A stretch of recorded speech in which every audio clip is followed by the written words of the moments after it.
Salut à tous, rebonjour à tous. J'espère que vous avez apprécié la vidéo sur le BTC. D'accord.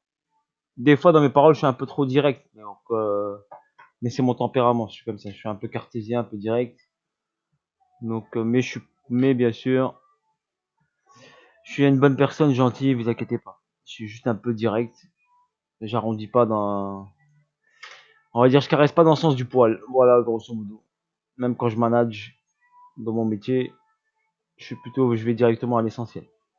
Voilà, c'est mon tempérament. Donc après, Sid, il est comme ça, voilà, mais il y a pas de méchanceté. Il va juste à l'essentiel pour pas perdre de temps.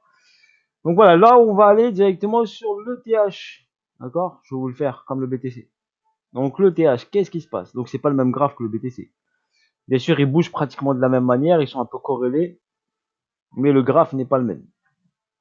D'accord? Il y ressemble, mais il n'est pas le même.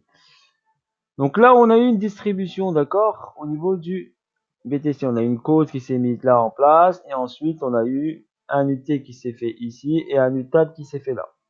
D'accord, vous voyez une grosse différence entre l'UT et l'UTAD. D'habitude, ils sont proches, et là, il était un peu loin. Donc ici, donc quand on est monté ici, d'accord, bien sûr, ça c'est la grosse distrib. Bien sûr, on a une petite distrib ici, bien sûr, en petite unité de temps. Donc pourquoi j'ai marqué ce niveau-là? C'est un point d'intérêt. On appelle ça un POI, c'est un point d'intérêt. D'accord, un point d'intérêt intéressant daily parce que j'ai une bougie ici. Vous voyez cette bougie-là? Pour moi, elle est intéressante. Donc j'ai pris toute la bougie, mais on peut prendre juste le corps de la bougie. D'accord, je vais vous montrer vite fait.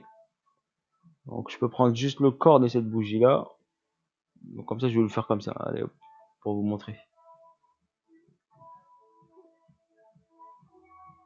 Donc je peux prendre juste le corps de la bougie, mais moi j'ai pris toute la bougie, mais on va marquer juste le corps.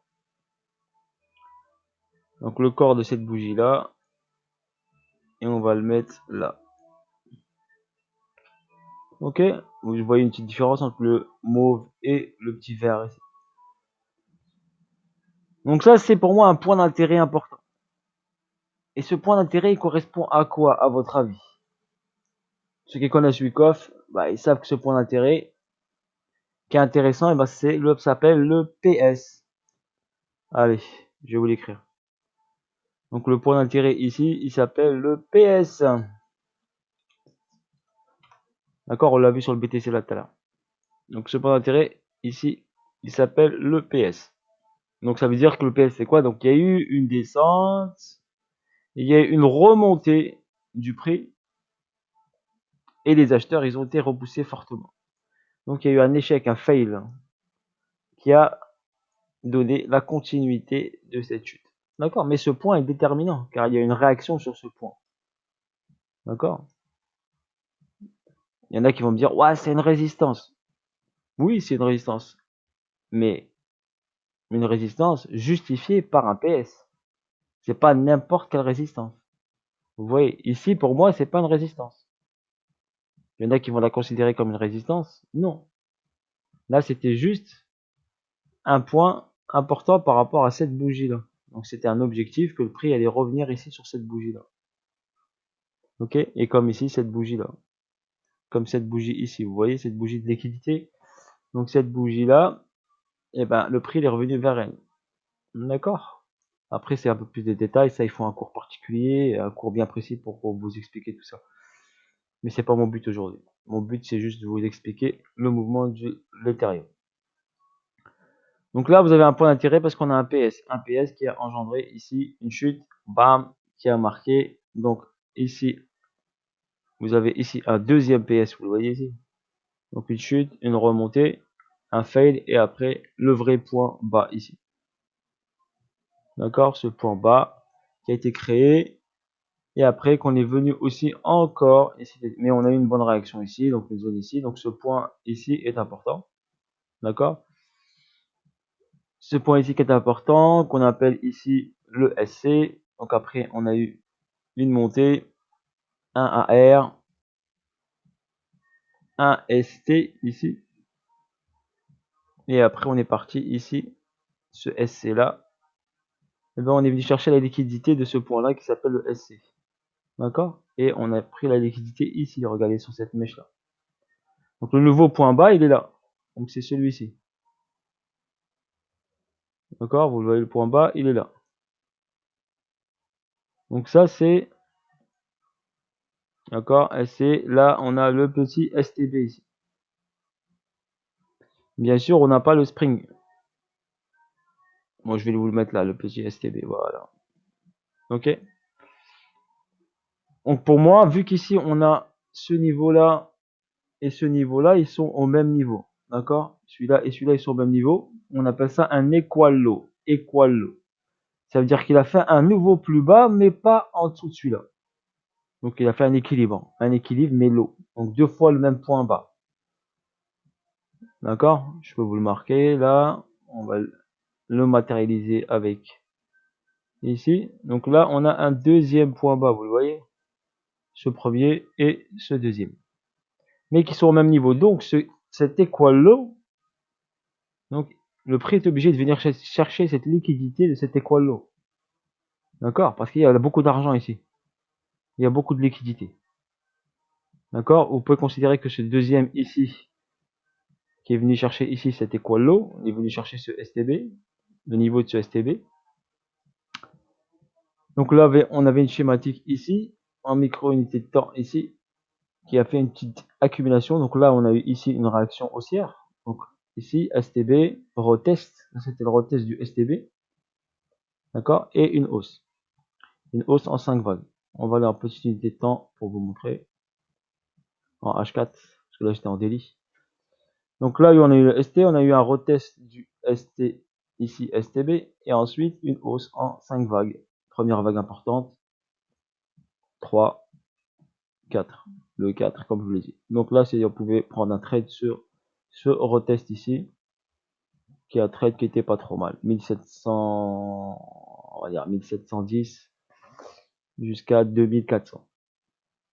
Voilà, et il est venu chercher par hasard ici, regardez le prix ici, il est venu chercher quoi? Eh ben, il est venu chercher cette zone-là, qui est le PS. PS, PS. D'accord? Regardez, PS, mineur, sur structure mineure. PS. Donc première vague, boum, il est venu chercher la liquidité de ça. Quand il a pris la liquidité ici, regardez, hop, il a juste dépassé un peu. Il a fait hop un petit plongeon. Je vous explique comment le prix bouge. Et là, deuxième PS. D'accord? Il a parti chercher le bas du PS de la zone. Donc la vague 3 est parti chercher le bas de la zone, ici. Prix de la liquidité. Bam. Après, il est parti chercher le haut. Tac, chercher un point d'intérêt ici. Un POI de ce PS. Mais il n'a pas dépassé. Et après, il a réagi vers le bas. D'accord? Ensuite, on va pas rentrer micro détail pour aller plus vite parce que j'ai pas beaucoup de temps. J'essaie de me faire des heures pour tout vous expliquer. Donc là, on a eu une accumulation. Donc même principe, une chute. D'accord? Un PS ici. SC, AR, STB, Spring en micro structure. C'est pas bien sûr le very spring, donc d'accord, il est resté toujours. Il n'a pas allé chercher un plus bas, donc c'est pas, il n'est pas cherché l'argent de ce niveau-là, de ce STB là. Donc on a eu un equal low et un equal low qui a donné un retest de cette zone-là. Donc premier test, réaction. Deuxième test, réaction. Et la réaction sur le deuxième test a été beaucoup plus importante. D'accord? Ok? Car on a eu ici, on appelle ça un BOS, un break of structure mineur. Ce break of structure mineur a engendré ce retest, puis cette hausse. Mais ça, c'est un peu compliqué à vous expliquer comme ça rapidement. Mais il y en a qui comprennent, ceux qui ont l'habitude, ils comprennent. Ensuite, quand on est parti sur ce test, qu'est-ce qu'il est parti chercher en premier? Eh ben, il est parti chercher en premier la liquidité qui est là, regardez. La liquidité PS ici, boum, PS. Donc premier arrêt. Il arrive à ce niveau, premier arrêt. Ensuite, on a aussi le 50% daily qui est là, regardez là, ligne verte. C'est mon 50% daily. D'accord? Donc là, on était en discount et là, on est passé en premium, en daily. Donc là, on est en zone premium en daily. Donc zone vendeuse, zone acheteuse, excusez-moi, zone vendeuse ici. Donc c'est pour ça que le prix peut se faire acheter ici pour aller chercher la zone premium vendeuse ici. Donc après, on a une grosse hausse. Pourquoi on a eu cette grosse hausse? Parce que regardez, ce niveau-là est parti chercher cette partie-là. Donc après, on est venu chercher la liquidité de ce PS. Donc il est venu, il l'a testé, il a rechuté, il a repris des forces. Comme j'ai dit, le mouvement du prix, c'est comme ça, il faut le comprendre. Et après, boum, il est parti chercher l'autre PS. Les autres PS, regardez, le deuxième qui est là. Donc il est parti chercher cette liquidité-là. Et regardez le prix, regardez, quand il est venu chercher cette liquidité-là, regardez, cette liquidité-là, il est passé au-dessus, il a réagi le prix. Donc il a redescendu. Il a repris des forces et il est reparti. D'accord? Et il a start ce niveau-là, ce niveau-là, ce niveau-là et celui-ci. Donc là, il a tout nettoyé. Donc le prix ici a tout nettoyé. Donc il a pris la liquidité de tous ces sommets-là. Donc ceux qui sont partis par exemple en sell ici, il est venu chercher, ils n'ont pas encaissé par exemple, parce qu'il s'est arrivé là. Ben, il a pris tous les stop loss de ces personnes-là. Mais après en daily, donc en daily, ou en H4 si vous préférez, ou en daily, rappelez la bougie qu'on a travaillé ici, j'ai dit c'est l'EPS, vous le voyez. Et ben ici le prix va aller chercher cette zone là. Donc va aller chercher ce PS. Et si on regarde le bas du PS, donc les mèches basses du PS, regardez ici. Allez, je vais le mettre en jaune pour que vous voyez un peu mieux. Donc là, en jaune, regardez le prix, il est arrivé où? Donc sur cette zone là ici, le prix est venu directement chercher la partie basse, comme ça s'est passé. Vous vous rappelez, ça s'est passé ici là, que je vous ai montré là. Regardez, il est venu chercher, hop, il a réagi avec une baisse. Et après, il est parti chercher le point d'intérêt qui est là. Donc là, on est sur le point d'intérêt que je vous ai dit, le POI. D'accord? Donc là, on va avoir une réaction de l'Ethereum. Et en plus, regardez la continuité de tendance que j'ai tracée ici par rapport à mon Fibonacci. Par rapport à cette première impulsion et cette correction. Là, on est au 1,414. Je vous le montre. 1,414 ici. Donc là, il a réagi sur le 1,414, il est redescendu. Et en même temps, il a réagi sur la partie basse du PS. Et la partie haute du PS, elle est là.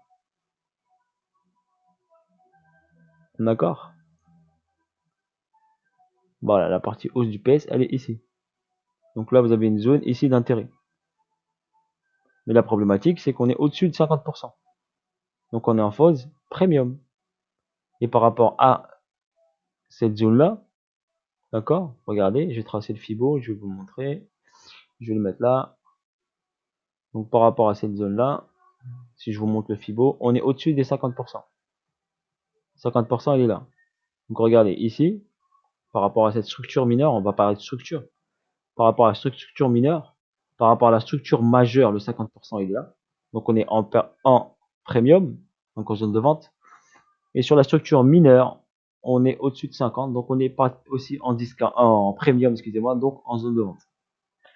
Donc le retournement du prix a de fortes probabilités de se retourner. Ok, mais à quel endroit il va se retourner? C'est ça qu'il faut arriver à voir. D'accord? À quel endroit? Donc le prix fonctionne comme je vous ai dit, il va prendre de la force pour pouvoir effectuer une chute. Donc il faut qu'il prenne de l'argent. D'accord? Il faut qu'il prenne de la liquidité, du cash. Il a besoin de cash pour bouger. Il a besoin de créer une cause pour bouger. Cause à effet. Donc là, il a créé une cause. Là, une petite cause, il a bougé. Ça lui a permis de prendre de la force. Là, c'est une grande cause. D'accord? Qui lui a permis de monter. D'accord? Il faut qu'il crée une cause. Un actif, n'importe quel actif. Là, on parle d'Ethereum, mais n'importe quel actif doit créer une cause avant qu'il y ait un effet. Cause à effet. D'accord? Offre-demande. La loi de l'offre et de la demande. Donc, le point d'intérêt, il est là. Le target, il est ici. Bien sûr, vu qu'il a touché la partie basse, il est au 1,414, il va retracer. C'est possible que l'Ethereum ici, il va aller chercher, boum, la zone discount, passer sous les 50% ici. Recharger ici, à ce niveau-là, vous le voyez ici. Donc recharger ici, pour après repartir. Pourquoi recharger ici? Allez, je vais vous expliquer pourquoi. Parce qu'on a les vagues, regardez les vagues. Donc les vagues ici. Là, on a vague 1, vague 2, par exemple. vague 3, vague 4 et la vague 5. Ok, donc il y a une correction ici possible. Ça, c'est sur des petites vagues. Ok, si on prend des vagues un peu plus importantes, donc le point d'intérêt principal, il est là. Donc là, vague 1, vague 2, vague 3, vague 4, elle doit passer ici, dans cette zone-là. Ok, donc là, on a cette zone qui est intéressante, il peut venir ici, à ce niveau-là, avant de repartir ici, aller chercher le point d'intérêt en haut. D'accord, le point d'intérêt ici que j'ai dit, la mèche, ou faire un petit excès ici, au-dessus de la mèche, ou s'arrêter là. Ou le maximum, c'est là. Donc, aller prendre la liquidité de tout ça. Pour aller redescendre. D'accord, voilà les plusieurs options. L'option maximale, c'est par rapport à mon Fibonacci, il peut aller chercher le 218 qui est là. S'il va chercher le 218, ça veut dire qu'il va faire un retest de cette zone-là. Et le retest de cette zone-là, on va regarder en daily.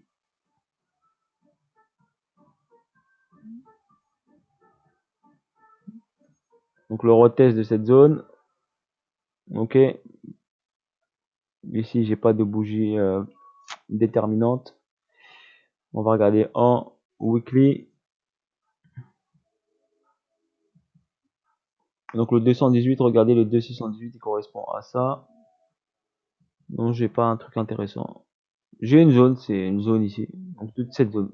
Il n'y a pas de point précis, mais c'est une zone. Toute cette zone. Il n'y a pas de point très très précis. Si je regarde en M30,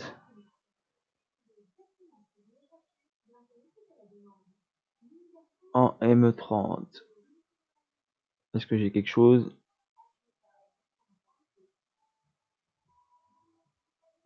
Moi, j'ai des petites choses intéressantes, mais rien de stratégique.